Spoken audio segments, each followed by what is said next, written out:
후보자님, 이제 국가의 어떤 큰 정책 방향을 보면 이제 두 가지로 집약을 할 수가 있어요. 하나가 뭐냐면 이데올로기죠. 이제 사상 이념에 대한 가치 이런 걸 추구하는 부분이 하나가 있고, 또 하나가 테크놀로지입니다. 그래서 과학 기술에 대한 어떤 방향, 그래서 R&D 성장 이런 큰 주축이라고 볼 수가 있는 건데요. 제가 이제 오늘 국민의힘 의원들, 야당 의원들이 질의하는 거 보니까 이념적인 질의를 너무 많아서 제가 박정희 전 대통령과 윤석열과의 비교를 좀 해볼 필요가 있다라는 생각이 좀 들어요.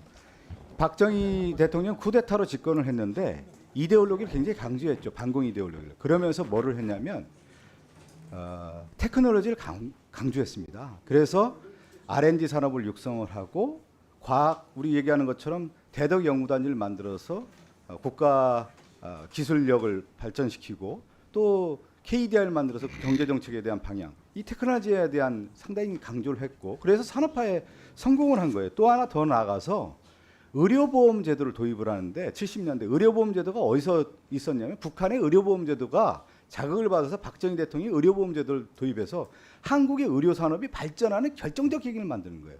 그래서 우리가 얘기하는 박정희 대통령이 실용주의 정책도 추구를 했던 겁니다. 그래서 지금 역사적으로 볼 때 박정희 전 대통령에 대한 높은 평가가 있는 거예요. 근데 윤석열 정권은 어떤 정권이었냐면 테크놀로지가 없는 거예요. 이념만 강조를 했던 거죠. 이데올로기만 강조하고, 테크놀로지가 없다 보니까 과학기술 정책이라고 하는 것이 무엇인지를 모르다 보니까 R&D 예산을 대폭 그냥 삭감한 거예요.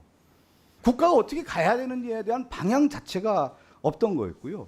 또 하나 제가 박정희 대통령 비교를 해보면 의대 정원에 대한 정원을 대폭적으로 늘리면서 우리나라 바이오 산업에 관련된 부분, 의료 산업에 대한 정책 방향을 완전히 무너뜨린 게 윤석열 정권이란 말이에요. 제가 이 얘기를 드리는 겁니다. 실용주의라고 하는 것은 이데올로기만 강조하는 것이 아니라 테크놀로지를 강조해서 실제로 이 나라를 어떻게 운영해야 되는 방향이 나와야 되는 것인데, 그러한 측면에서 저는 이재명 정부의 실용주의 정책에 의한 교육 정책이 가야 되는 것이다. 그 측면이 뭐냐면 R&D 측면에서의 AI 기술 인재 양성, 그 다음에 실질적으로 우리 국가 기관 산업을 위해서는 무엇이 필요해야 되느냐? 바이오 산업, 국방 산업, 콘텐츠 산업, 이런 것들에 대한 방향이 있고, 거기에 가장 뒷받침이 뭐였냐면 박정희 정권도 그렇고 역대 모든 정권들이 주안점을 가졌던 것이 인재 양성인 겁니다. 그래서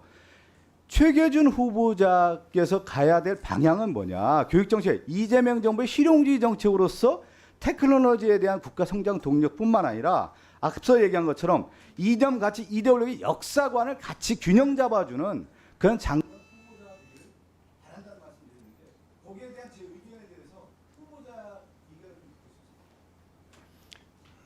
싶습니다. 의원님 말씀이 100번 공감하고, 더 많이 공부하고 실제로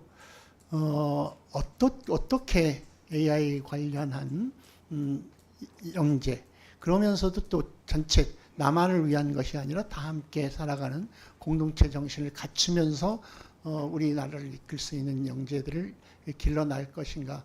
인재 양성 정책이 실제로 이 시기에 국제 경쟁력 속에서 우리나라가 살아남을 수 있는 유일한 길이라고 생각하고, 그것의 가장 큰 책임이 교육부에 있다는 생각을 하면서 더 노력하도록 하겠습니다. 의원님께 이후에도 많이 여쭙기도 하고 하겠습니다.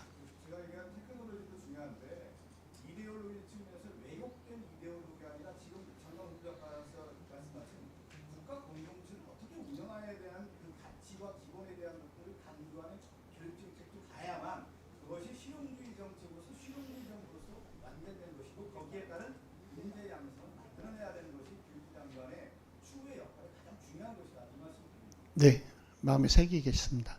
네, 박성준 의원님 수고하셨고요.